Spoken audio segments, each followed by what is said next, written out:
développement de notre assistant virtuel est parti sur la rédaction de ma thèse, en fait. Donc, comment mieux prendre en charge les patients atteints de maladies chroniques et plus spécifiquement, comment aider les patients atteints de cancer du sein.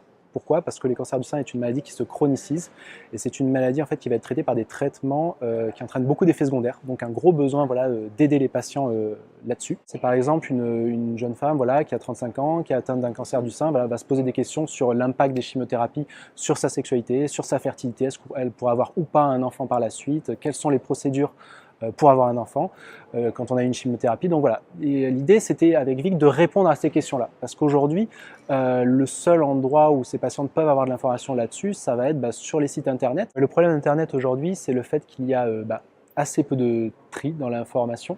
Il faut chercher par soi-même l'information, faire le tri dans cette information-là, savoir si l'information vient d'une source vérifiée ou pas. Et ensuite, il faut être capable voilà, de savoir quel est le bon site. Je vais aller sur le site de l'Institut national du cancer, je vais trouver une bonne information, mais c'est des informations qui sont en général assez denses, très complètes bien sûr, mais assez denses, et il faut tout lire voilà, avant de trouver la réponse à la question que l'on a. Et l'idée avec notre assistant virtuel, voilà, c'est de fournir directement la réponse à la question du patient. C'est qu'il place le patient au centre de son parcours de soins, c'est-à-dire que voilà, il va discuter avec le patient. Il va aussi permettre d'enregistrer certaines informations concernant le patient. Le patient peut par exemple saisir ses effets secondaires qu'il a eu pendant son traitement, entre deux consultations avec son médecin. Et par la suite, en fait, il pourra montrer ces informations-là à son professionnel de santé. Donc comme ça, le professionnel de santé aura une vision très claire, très granulaire en fait, de tout ce qui s'est passé entre les deux consultations chez son patient.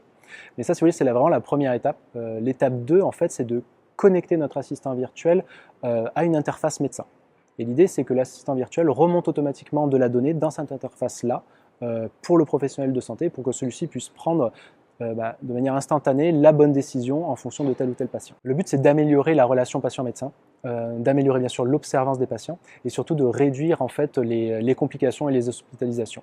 Le numérique devient incontournable dans le domaine du médical, ne serait-ce par le fait qu'il y a de plus en plus de maladies chroniques, donc il y a besoin de renforcer le lien patient-médecin, de mieux suivre les patients à leur domicile, et aussi le numérique va aider, on va dire, les médecins, les professionnels de santé dans l'interprétation en fait de toutes les données qui sont aujourd'hui générées par les patients, par le corps médical, pour améliorer, on va dire, les diagnostics, améliorer l'interprétation et fournir toujours un traitement de plus en plus personnalisé aux patients.